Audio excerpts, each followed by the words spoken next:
नमस्कार। आमने सामने में आप सभी का बहुत बहुत स्वागत है। आज हमारे सवालों का सामना करेंगे डॉक्टर रघु शर्मा, मुख्य सचेतक राजस्थान विधानसभा। डॉक्टर शर्मा, आपका स्वागत हमारे कार्यक्रम में। आप राजस्थान विधानसभा के चीफ विप हैं। इसमें आपके बहुत सारे कार्यभार में एक चीज ये भी आती है कि discipline of the party members. ये क्या सबसे मुश्किल काम नहीं है? देखिए, राजनीतिक जमात के लोगों को डिसिप्लिन में रखना तो एक चैलेंज है, और ये जो पोजीशन है इसका काम ही यही है कि आप डिसिप्लिन में रखें उनको। आप वैसे डिसिप्लिन में रखें, floor of the house discipline में रखें, और हाउस कैसे चले, डिबेट हो अच्छी, सामने वालों के साथ आपकी बातचीत अच्छे एटमॉस्फेयर में रहे, वातावरण अच्छा रहेगा तो विधानसभा चलेगी। पर रहता तो नहीं है वातावरण अच्छा। देखिए, पिछले 2-3 सालों से राजस्थान की जनता को इस बात से निराशा हाथ लगी थी कि गौण मुद्दों के ऊपर राजस्थान की विधानसभा की असेंबली नहीं चल पा रही थी, और अपनी अपनी प्रतिष्ठा का प्रश्न दोनों तरफ से बनाया हुआ था। हमने इस बार प्रतिपक्ष की नेता वसुंधरा जी से बात की, वो मुख्यमंत्री जी से मिली, सामने जो सचेतक हैं उनसे मैंने बात की अपोजिशन पार्टी के जी। और कुल मिला के एटमॉस्फेयर इस तरह का बनाना हमने प्रारंभ किया कि पब्लिक एक्सपेक्ट करती है, बहुत आशा और उम्मीद के साथ आपको चुनाव जिता के भेजते हैं। 6.5 करोड़ लोग जब ये तमाशा देखते हैं तो उनकी आत्मा को दुख होता है, और हमारा जो प्राथमिक कार्य है वो पब्लिक इंटरेस्ट में यहाँ डिबेट करना है और लोगों को ज्यादा से ज्यादा सुविधाएं मुहैया कराना। अब जब वो डिबेट ही नहीं होगी तो कहाँ से किसी कंक्लूजन पे पहुंचेंगे? कई बार जब देखते हैं हम लोग प्रोसीडिंग्स, तो मतलब जो भी एमएलए या जो भी मंत्री खड़े होके बोल रहे हैं तो स्पीकर बोलते रहेंगे आपका समय खत्म हो गया है, बैठ जाइए बैठ जाइए। लेकिन जैसे एक मैं तो इनडिसिप्लिन बच्चा कहूंगी, चुप नहीं होते हैं, बोलते रहते हैं। तो आप उनको कैसे मतलब इस चीज की तरफ मोटिवेट करना चाहते हैं कि भाई फॉलो द रूल्स? देखिए, एक तो मोटिवेशन से होता है, क्योंकि पॉलिटिकल जमात के लोगों को आप बाय फोर्स डिसिप्लिन में नहीं ला सकते। बच्चों की तरह होते नहीं, पॉलिटिकल आदमी तो खुद ही मजा हुआ होता है, और आप जिस प्रोसेस से आते हो वो भी उसी प्रोसेस को फॉलो करके आता है। बिल्कुल। तो आप किसी की फीलिंग को तो सप्रेस नहीं कर सकते। आप उसको ऐसा एटमॉस्फेयर देंगे जहां वो अपनी फीलिंग्स वेंटिलेट करे, विधायक दल की मीटिंग में वेंटिलेट करे। अगर उसकी कोई ग्रीवेंसेस है तो आप चीफ मिनिस्टर से उसको मिलवाएं, मिनिस्टर से उसके डायलॉग कराएं, उनके इलाके की जो प्रॉब्लम्स है उनका सॉल्यूशन निकलवाएं, और उनको पर्याप्त समय हाउस में बोलने का आप दें। ये सारी चीजें हो जाएगी तो हर आदमी परफॉर्म करना चाहता है हाउस के अंदर, और ये दिखाना चाहता है कि मैं बहुत अच्छे ढंग से एक जनप्रतिनिधि के रूप में अपने क्षेत्र की समस्याओं को या राजस्थान की समस्याओं के ऊपर डिबेट कर रहा हूँ। कांग्रेस की हार यूपी में सबसे पहले क्या सीखे? देखिए, हर जीत और हर हार जिंदगी में सबक देती है। लेकिन अगर आप लेना चाहें, यूपी में तो कांग्रेस की हार मेरे ख्याल से बहुत बार सबक ले लिया। यूपी में पिछले 20 बरस से हम लोग नहीं आ पा रहे हैं, और राहुल गांधी जी ने इस बार काफी मेहनत की वहां पे, हमारी पार्टी के नेताओं ने भी काफी मेहनत की, लेकिन वहां बाईपोलर जो पोलराइजेशन ऑफ वोट्स है उसमें हम विश्वास नहीं दिला पाए यूपी की पब्लिक को। विश्वास क्यों नहीं दिला पाए? देखिए, क्योंकि सारे ही कार्ड खेले, चाहे वो मुस्लिम कोटा था, चाहे वो दलित का था, चाहे वो बाकी था, सब कुछ एक एक एक एक पत्ता खोला गया। क्यों नहीं विश्वास दिला पाए? पॉलिटिक्स में परफॉर्म करने के लिए, लोगों का दिल जीतने के लिए आपको वो हर काम करना पड़ेगा जिससे आप विनेबल हो। अब सवाल ये है कि वहां बीएसपी को जाना है, हमने बीएसपी की आलोचना की और सारे दलों ने बीएसपी की आलोचना की, बीएसपी तो चली गई, लेकिन उसका ऑल्टरनेटिव पब्लिक ने हमको नहीं माना, उनको विश्वास नहीं हुआ तो कि कांग्रेस ऑल्टरनेटिव बन सकती है। तो इसके लिए ये विश्वास पैदा हो तो हम लोग क्या सीख रहे हैं कि क्या विकास मुद्दा रहेगा? वातावरण बना हुआ, लेकिन वातावरण को कन्वर्ट करने के लिए हमारे पास जो ग्रास रूट तक पार्टी का एक सेटअप होना चाहिए ऑर्गेनाइजेशनल, वो नहीं था। और जब आप यूपी में नहीं था, इतने सालों से नहीं है, क्यों नहीं है? नहीं, यूपी देखिए, कई बार क्या होता है कि एक बार जब आप सत्ता से बाहर होते हैं उसके बाद पार्टी कमजोर होना शुरू करती है। कई बार पार्टी ने ऐसे भी फैसले लिए जिसमें हमने सीट शेयरिंग किया, और सीट शेयरिंग में हम जूनियर पार्टनर बने, एक बार नहीं 2 बार बने। अब ऐसी जगह अधिकांश राज्य में हो जाए जहां कांग्रेस पार्टी का झंडा नहीं लगे तो उस पार्टी का ऑर्गेनाइजेशन में आदमी रहेगा क्यों? लेकिन आपको ये नहीं लगता कि कांग्रेस बहुत ज्यादा बैंक कर रही थी सो कॉल्ड राहुल गांधी के जादू पे? देखिए और राहुल गांधी, असली जो कार्य होना चाहिए उस पर ध्यान नहीं दिया गया। नहीं, असली काम की कोशिश की गई, लेकिन ये बात राहुल गांधी चाहे राजस्थान में आते हो, चाहे किसी देश के अन्य राज्य में जाएंगे, वो आपका एटमॉस्फेयर बना देंगे। क्राउड पुलर है, पब्लिक उनको सुनने आती है, लेकिन वो क्राउड वोट्स पे नहीं चेंज लेकिन होते। उसको वोट में कन्वर्ट करने की जिम्मेदारी लोकल यूनिट की होती है, पार्टी की लोकल जो शाखाएं होती उनकी होती है। क्योंकि राहुल गांधी देश के 125 करोड़ लोगों को अपने घर से निकाल के पोलिंग बूथ तक नहीं ले जा सकते। वो काम तो पार्टी के जो दूसरे लोग हैं उनको करना है। आपको और लगता है कि राजस्थान में जो आपके ग्रास रूट लेवल्स हैं, क्योंकि आप तो यूथ प्रदेश कांग्रेस है, स्टूडेंट्स यूनियन है, हर जगह आप ऑफिस होल्डर रहे हैं, आपने उनको बिल्कुल तह तक नीचे तक आपने देखा है, क्या राजस्थान में स्ट्रांग है हमारी रूट्स आपकी कांग्रेस की? देखिए, कंपैरेटिवली यूपी से तो हमारी यहाँ स्ट्रांग है। और मैं खुद कह सकता हूँ, क्योंकि मैंने वाइडली ट्रेवल किया पूरे स्टेट के अंदर, छोटे छोटे ब्लॉक्स में हमारे वर्कर्स को मैं पहचानता हूँ कि इसमें कितना पोटेंशियल है और कौन आदमी वहां पर कौन सा काम कर सकता है। क्योंकि राजनीति में आपको एक तो चुनावी राजनीति होती है, एक आप जब चुनाव नहीं होते हैं 5 साल आपको पॉलिटिकल एक्टिविटीज करनी पड़ती है। आप सत्ता में होते हैं तब आपका रोल डिफरेंट होता है, जब आप विपक्ष में होते हैं तब आपका रोल डिफरेंट होता है। तो आप उस खेल के खिलाड़ी हो जिसको 5 साल खेलना है। विपक्ष में क्या रोल होता है? विपक्ष में जो भी सत्ताधारी दल है, हमारी नैतिक जिम्मेदारी है कि हम ग्रास रूट तक जहां जहां उनकी फेल्योर्स है उसके बारे में पब्लिक अवेयरनेस करें, उनको सावचेत करें जो सत्ता में बैठे हैं कि आप यहाँ गलती कर रहे हो। ये पब्लिक इंटरेस्ट को आपको उठाना तो है। मतलब हम ये माने कि यूपी में तो कांग्रेस एक रिस्पॉन्सिबल ऑपोजिशन भी नहीं है? लगता तो ऐसा ही है। अगर ऐसा होता कि वहाँ रिस्पॉन्सिबल अपोजिशन के रूप में हम काम करते तो ये स्थिति नहीं होती, क्योंकि वातावरण बहुत अच्छा बना था। वातावरण इतना अच्छा था, जगह जगह लोग आ रहे थे राहुल गांधी जी को सुनने, मैडम को सुनने आ रहे थे। लेकिन अमेठी और रायबरेली में भी हार गए।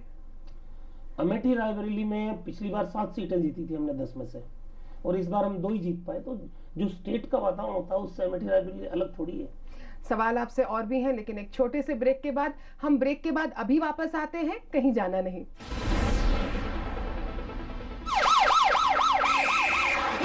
कौन रोका हमें? हम ट्रांसपोर्ट मंत्री हो साहब। जो रूपा फ्रंटलाइन पहनते हैं वही फ्रंट में रहते हैं ना। रूपा फ्रंटलाइन सबसे आगे। अब से हम भी रूपा फ्रंटलाइन ही पहनेंगे। नई पेशकश, नया इंडिया, सपाट नई, बेबाक और विचारवान, हिंदी और हिंदी पाठकों की प्रतिष्ठा वाला अखबार नया इंडिया। रामू, तेरे नहान घर से पानी की टप टप सुनाई दे रही है। क्या कोई नल लीक हो रहा है क्या? क्या फालतू की बातें लेकर बैठ गया है? इतनी छोटी मोटी लीकेज से क्या फर्क पड़ता है? तुझे पीने के लिए एक दिन में कितना पानी चाहिए होता है? यही कोई 5 से 7 लीटर। क्या तुझे पता है पानी के नल से टपकने वाली एक छोटी सी बूंद दिन में 80 से 90 लीटर तक पानी बर्बाद कर देती है। अब जरा तू हिसाब लगा कि तू कितने दिनों का पानी बर्बाद कर रहा है। 13 या 14 दिन का। अब अगर तू साल भर तक इसे ठीक नहीं करवाएगा तो हिसाब लगा कितना पानी बर्बाद होगा।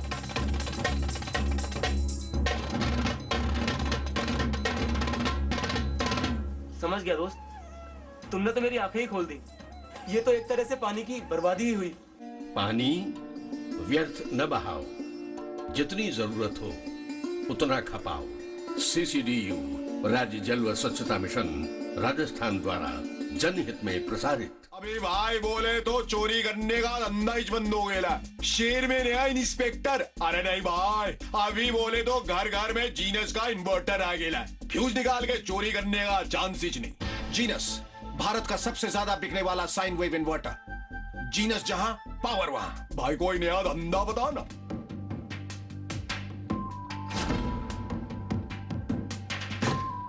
Velocity is the measurement of rate and change in the position of an object.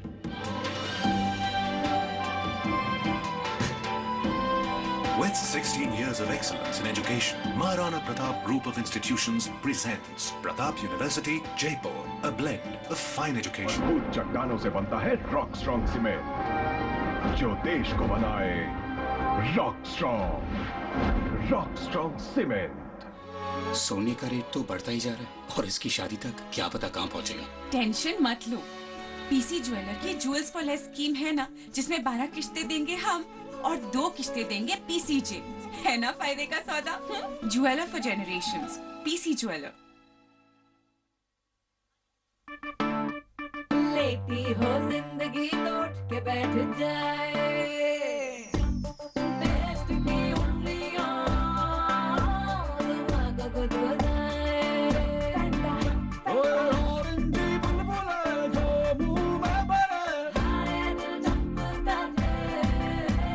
Test का जादू छाए उछल उछल जाए उछल उछल जाए उछल उछल जाए। आरक्षण से तो सिर्फ अमीर ही पनपते हैं, गरीबों के घर तो आज भी चूल्हे तक नहीं जलते। जागो पार्टी का मिशन 2013 आरक्षण का अंत, अपने बच्चों के भविष्य के लिए अब तो जागो।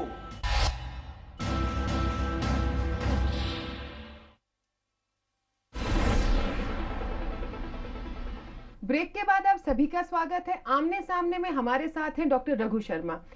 रघु शर्मा जी, ये बताइए कि कुछ दिन पहले फरवरी में मिनिस्टर्स को भेजा गया रूरल सेक्टर में कि देखकर आइए कि जो सरकार की वेलफेयर स्कीम्स चल रही हैं उसका लाभ आम आदमी तक जिसको जरूरत है पहुंच रहा है या नहीं पहुंच रहा है। 3 दिन के इस टूर प्रोग्राम में क्या फीडबैक मिला? देखिए, ये एक बहुत ज़रूरी काम था। 21 फरवरी से 23 फरवरी के बीच में मुख्यमंत्री जी खुद भी गए।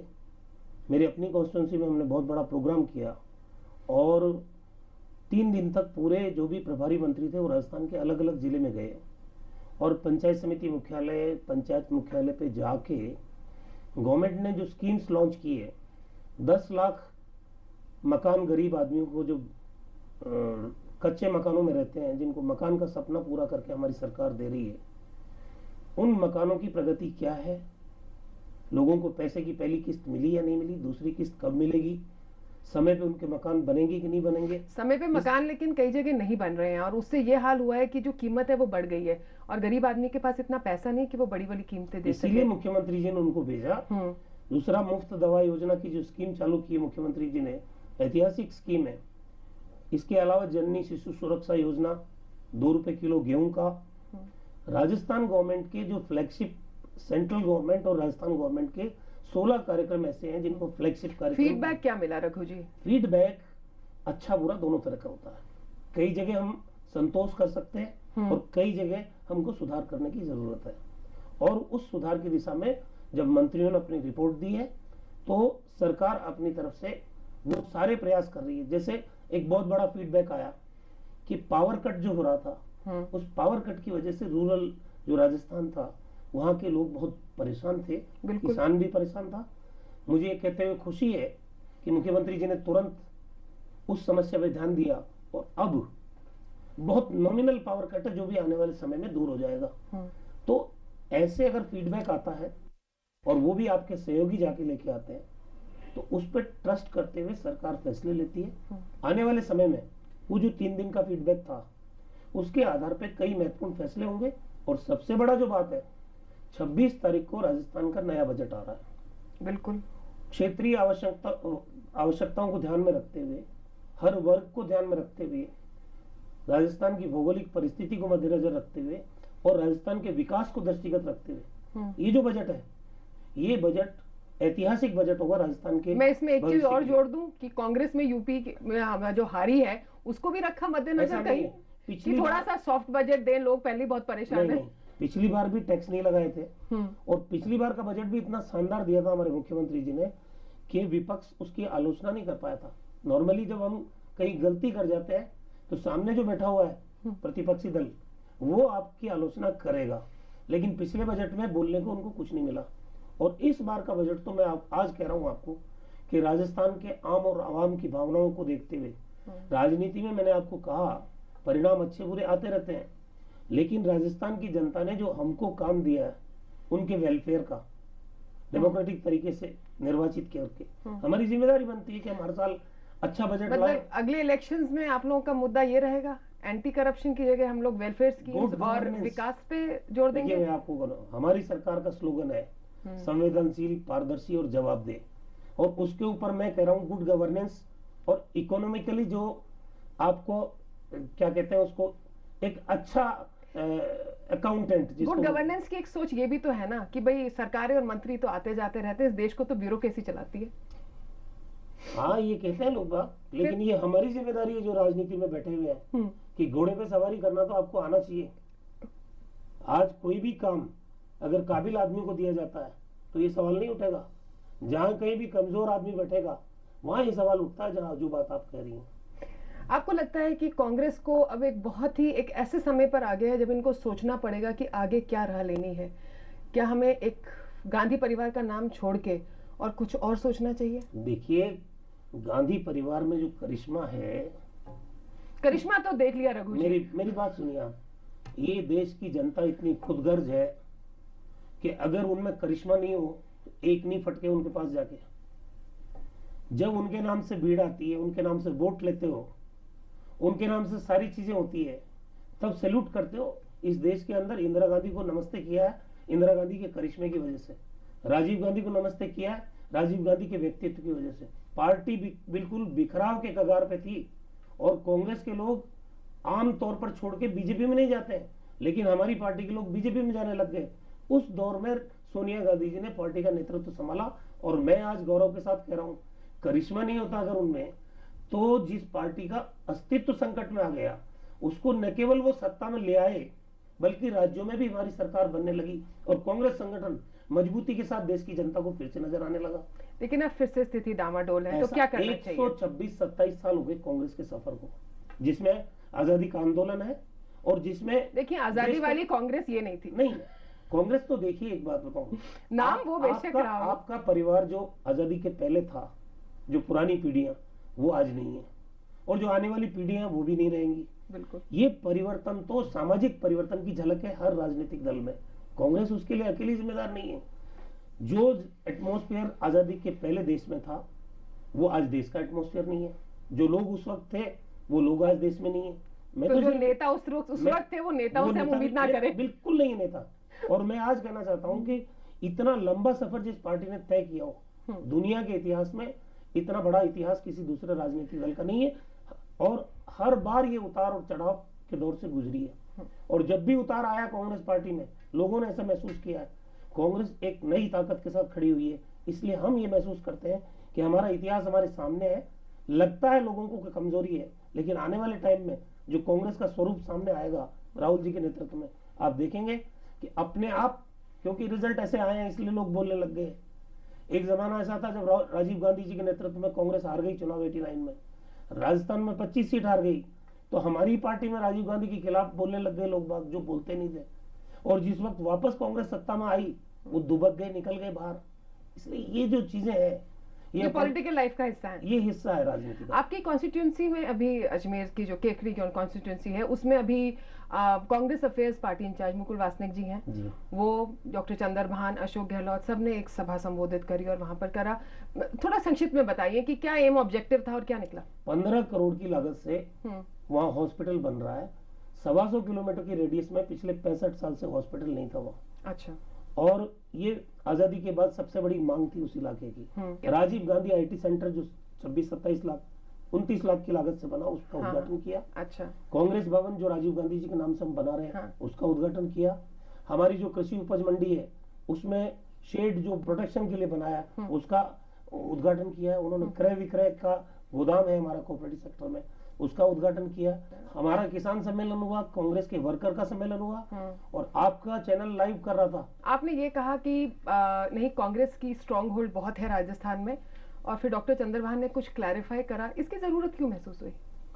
देखिए, चंद्रभान जी के मन में कुछ नहीं है, लेकिन उनके मुंह से बार बार ये बात निकलना कि कांग्रेस कमजोर है, तो मैंने कहा इसको ताकतवर करने की जिम्मेदारी किसकी है? डॉक्टर चंद्रभान ऐसा क्यों कह रहे हैं? कहीं ऐसा तो नहीं कि जैसे दिग्विजय सिंह भी बोल रहे थे, लेकिन कहीं ना कहीं इंसान अपने मन के अंदर सच्चाई का सामना करता होगा सबसे दूर अकेले में।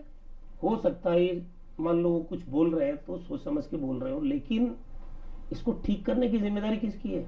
वो भी तो उन्हीं की है। और हमारा कहना सिर्फ इतना है कि उनके मन में कोई खराबी नहीं है, वो भी कांग्रेस को ताकत देना चाहते हैं।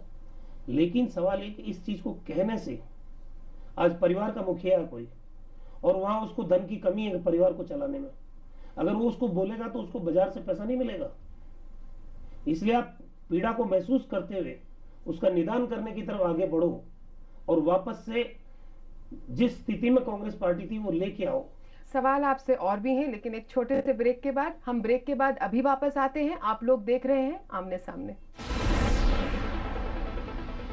नो टिकट्स यार। टिकट नहीं मिला यार। All ticket sold out. Hey Praful सुन, टिकट्स नहीं यार। गाइस फोन पे टिकट्स। किसका? मेरा कभी सोचा है last minute rock show tickets मिल गए तो कैसे हम रॉक स्टार बन जाते हैं।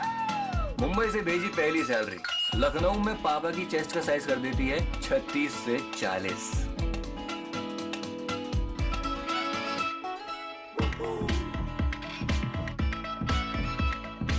एक छोटी सी घंटी और विंडो शॉपिंग बन गया शॉपिंग। इस शहर में जेब तो कट सकती है भाई, थैंक गॉड नाक नहीं। वो कहते हैं ना कि राइट टाइम पे पैसे पल को और कीमती बना देते हैं। इसीलिए एयरटेल मनी, अब जब चाहो जहां चाहो जिसे चाहो पैसे भेजो फोन से। एयरटेल मनी, बात सिर्फ पैसों की नहीं है।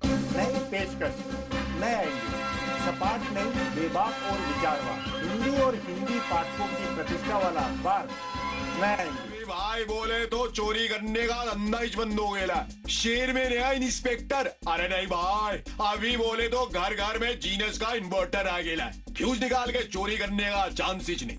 जीनस भारत का सबसे ज्यादा बिकने वाला साइन वेव इन्वर्टर। जीनस जहां पावर वहां। भाई कोई नया धंधा बताओ। मजबूत चट्टानों से बनता है रॉक स्ट्रॉन्ग सीमेंट, जो देश को बनाए रॉक स्ट्रॉन्ग सीमेंट। सोने का रेट तो बढ़ता ही जा रहा है और इसकी शादी तक क्या पता कहां पहुंचेगा। टेंशन मत लो, पीसी ज्वेलर की ज्वेल्स फॉर लेस स्कीम है ना, जिसमें 12 किस्तें देंगे हम और 2 किस्तें देंगे पीसीजे। है ना फायदे का सौदा। Jeweller for generations, PC jeweller. राष्ट्र प्रगति के अमर निशान, अधिक वृक्ष और कम संतान। वेदांता। ये लीजिए, देखिए हम तो जिम्मेदार नागरिक हैं। पापा, ये जिम्मेदार नागरिक कौन होता है? जो देश के विकास में सहयोग दे। वो कैसे? जैसे एनएसएसओ को सही जानकारी देकर। एनएसएसओ मतलब? एनएसएसओ मतलब नेशनल सैंपल सर्वे ऑफिस, और हमारा काम है देशवासियों से आंकड़े इकट्ठा करना, ताकि सरकार हमारे लिए विकास के कार्यक्रम और योजनाएं बना सके। पापा, मैं भी जिम्मेदार नागरिक बनूंगा। निभाए अपनी जिम्मेदारी, एनएसएसओ को दें आंकड़ों की सही जानकारी। Doctor, engineer, scientist, pharmacist, paramedic, management professional, software developer, अब पूरी होगी हर ख्वाहिश गीतांजलि यूनिवर्सिटी के साथ।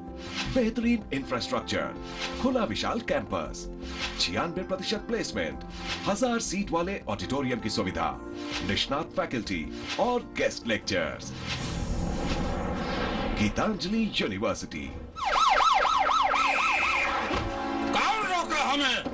हम ट्रांसपोर्ट मंत्री हो। साहब, जो रूपा फ्रंटलाइन पहनते हैं वही फ्रंट में रहते हैं ना। रूपा फ्रंटलाइन सबसे आगे। अब से हम भी रूपा फ्रंटलाइन ही पहनेंगे। ब्रेक के बाद आप सभी का स्वागत है। आज हम लोग बात कर रहे हैं डॉक्टर रघु शर्मा से। कांग्रेस के जो पार्टी वर्कर्स हैं उनमें भी कुछ नाराजगी है। पीछे भी डॉक्टर चंद्रभान के सामने काफी उन लोगों ने एजिटेट करा। उन इश्यूज को आप लोग कब एड्रेस करेंगे? देखिए, मैं तो एक बात मानता हूं कि कांग्रेस पूरे साल चाहिए, कोई एक दिन 2 दिन के लिए राजनीतिक दल बना नहीं है, और हमें इसको रेगुलर बेसिस पे लेना चाहिए कि हमारी जो सेमिनार्स है, हमारे जो पॉलिटिकल प्रोग्राम्स है, हमारे वर्कर के साथ हमारा इंटरेक्शन है, हमारे वर्कर के साथ हमारा जब तक संवाद नहीं होगा, और वो भी रेगुलर बेसिस पे, तब तक नेता और कार्यकर्ता के बीच में खाई बनेगी, और वो खाई एक दिन पार्टी को नुकसान पहुंचाने का काम। यहाँ तक भी हुआ कि मिनिस्टर्स और जो कांग्रेस के लीडर्स हैं उनके बीच में कुछ खींचातानी है, और अशोक गहलोत जी को मीटिंग बुला के कुछ सॉर्ट आउट करना पड़ा। कई जगह क्या होता है, जब सरकार में होते हैं पार्टी के वर्कर की उम्मीदें बढ़ जाती है। अब कई बार आप पूरा काम उनका नहीं कर पाते हैं, क्योंकि कई चीजें होती है संभव और कई नहीं होती है। लेकिन सवाल ये है कि कई मंत्री लोग मिलते ही नहीं वर्कर से, तो ये तो बात गलत है ना। उसी बात को दुरुस्त करने के लिए टाइमली कि मंत्रियों का संवाद हमारे पार्टी के नेताओं और कार्यकर्ताओं से बराबर रहना चाहिए, क्योंकि वो भी पार्टी की वजह से ही आज बैठे हैं जिस जगह भी बैठे हैं, चाहे मुख्यमंत्री हो, चाहे मंत्री हो, चाहे सांसद है, चाहे विधायक है, केंद्रीय मंत्री है। हर व्यक्ति कांग्रेस के कार्यकर्ता की मेहनत की बदौलत आज बैठा है अपनी जगह। मेरे को रूल्स से आपसे बात पूछना चाहूंगी कि विधानसभा के जो रूल्स एंड रेगुलेशंस हैं, अभी तो महिपाल मैदरना और आपके जो मलखन सिंह जी हैं उनको बेल नहीं मिली तो वो विधानसभा में नहीं आ सके। उनको बेल हो जाती तो वो एक बोनाफाइड हिस्सा है, वो वोट करते, सब कुछ रहता, बिल्कुल बिल्कुल, रिगार्डलेस कि उनके ऊपर इतने मतलब कठोर इल्जाम लगाए गए हैं। देखिए, विधानसभा की सदस्यता तो उनका लेजिटिमेट राइट है, वो इलेक्टेड है पब्लिक के द्वारा, और जब तक उनका टेन्योर पूरा नहीं होता वो विधानसभा के सदस्य रहेंगे। ये अलग बात है कि कांग्रेस पार्टी ने उनको निलंबित किया, लेकिन विधायक दल में तो आज भी है। हमारे यहाँ पहले पार्टी से निलंबित हो, फिर विधायक दल से निलंबित हो, उसके बावजूद भी वो सदस्य रहते हैं, असंबद्ध सदस्य हो जाते हैं, जो आपकी पार्टी से जिनका सब, जैसे बीजेपी में हनुमान बेनीवाल जी को पार्टी विधायक दल ने निलंबित किया, तो वो आज बीजेपी का हिस्सा नहीं होके और अलग से बैठते हैं। तो आपका विधायक होने का जो आपका अधिकार है वो खत्म नहीं होता। पर ये तो आप एक चीफ विप हैं या चाहे स्पीकर हैं, आपके लिए प्रॉब्लम नहीं खड़ी करते? नहीं, ऐसा नहीं है। देखिए, हम जिस लाइन में है ये हमारे लिए रूटीन का काम है। हमारे यहाँ अलग अलग तरीके की समस्या आती। आप देखिए कि एक डॉक्टर है, वो पैसे से ट्रीटमेंट करता है आदमी का, एक लॉयर है आपके केसेस को वकालत करता है, एक इंजीनियर है, अगर वो पानी के डिपार्टमेंट में तो पानी पहुंचाने का काम करेगा, बिजली वाला बिजली पहुंचाएगा। बिल्कुल। हम ये करते हैं कि जितने डिपार्टमेंट है उन सबके डॉक्टर हैं हम, जो भी आएगा ग्रीवेंस लेके हमारे पास आएगा। तो अगर आप में ये कुव्वत नहीं है, ये काबिलियत नहीं है कि आप सोसाइटी के हर सेगमेंट को सेटिस्फाई कर सको, उसकी फीलिंग्स को समझ सको, उनकी प्रॉब्लम्स को समझ सको, और समझने के बाद उसके निदान तक पहुंच सको, आपको राजनीति में रहने का अधिकार नहीं है, या है तो फिर आप डोमिनेट नहीं कर सकते पॉलिटिक्स में। एक आखिरी सवाल आपसे, अभी वसुंधरा राजे जी ने कहा कि जो किसानों की जो फसल इस बहुत ज्यादा सर्दी और फ्रॉस्ट में खराब हो गई है तो उसके लिए उनको कंपेंसेशन दिया जाना चाहिए, और आपने कहा कि हम लोग यूनियन गवर्नमेंट के साथ इससे चर्चा करेंगे, क्यों? देखिए, नेचुरल कैलेमिटी फंड आता है, वो भारत सरकार हर राज्य को देती है, और हमने भी सिर्फ यही कहा है फसल की गिरदावरी हो रही है, मुआवजा देने का तरीका ये है कि सरकार गिरदावरी शुरू करवाती है। 1 फरवरी से लेके और 5 मार्च तक गिरदावरी पूरे राजस्थान में हो चुकी है। भारतीय जनता पार्टी के विधायक जो अपने इलाकों में जाते नहीं, उनको ये पता ही नहीं है, वो मांग कर रहे हैं। अब बीजेपी की सरकार हो चाहे कांग्रेस पार्टी की सरकार हो, अगर वो जा रहे हैं अपने इलाके में तो उनको ये तो मालूम होना चाहिए कि हमारे गाँव में किसानों की खराब फसलों के लिए गिरदावरी का काम चल रहा है। यहाँ आके मुद्दा उठा रहे हैं, एक विधानसभा क्षेत्र में धरना नहीं हुआ। वसुंधरा जी कभी कोई मोर्चा लेके नहीं निकली कि राजस्थान के किसानों के हित में। देखिए, मोर्चा लेके निकलना सब कुछ नहीं होता रघु जी, अगर वो आपकी विधानसभा में वहां पे वो पॉइंट उठा रही हैं तो क्या वो भी एक फर्ज नहीं है? पॉइंट उठाने के पीछे मकसद क्या है? क्या है मकसद? किसानों का हित हो नहीं है, हम वेलकम करेंगे। मकसद राजनीति करना हो तो हमको राजनीतिक रूप से जवाब देना पड़ेगा। Ultimately it is the Congress party and our government to decide what to be given to the farmers of the state। हम देंगे और हम दे के रहेंगे, लेकिन इसमें वसुंधरा जी का कोई रोल नहीं है। जिनकी सरकार के रहते राजस्थान के अलग अलग हिस्सों में 100 किसानों को पुलिस की गोलियों से भून दिया गया, नहीं। वो अगर आज मुआवजे के नाम पे घड़ियाली आंसू आए, ये नहीं चलता। मतलब आपके कहने का मतलब है कि ये बड़ा क्लियर होना चाहिए कि किसानों को जो कंपेंसेशन दिया जा रहा है वो बीजेपी के कहने पे नहीं, कांग्रेस दे रही है। सूरत में नहीं, ना तो वो मांग रहे हैं, कांग्रेस दे रही है। बिल्कुल देगी, हमारे मुख्यमंत्री जी देंगे और समय पे देंगे। राजस्थान के किसानों की जिनकी फसल खराब हुई, उनकी फसल का मुआवजा उनको बिल्कुल मिलेगा, लेकिन इसमें भारतीय जनता पार्टी का कोई रोल नहीं होगा। किसानों को उनका मुआवजा बिल्कुल मिलेगा। इन बहुत अच्छे शब्दों के साथ आपका बहुत बहुत शुक्रिया डॉक्टर रघु शर्मा, आप हमारे कार्यक्रम में आए। ये थे डॉक्टर रघु शर्मा। अगले रविवार हम फिर होंगे आपके बीच, तब तक हमको इजाजत दीजिए। नमस्कार, जय हिंद।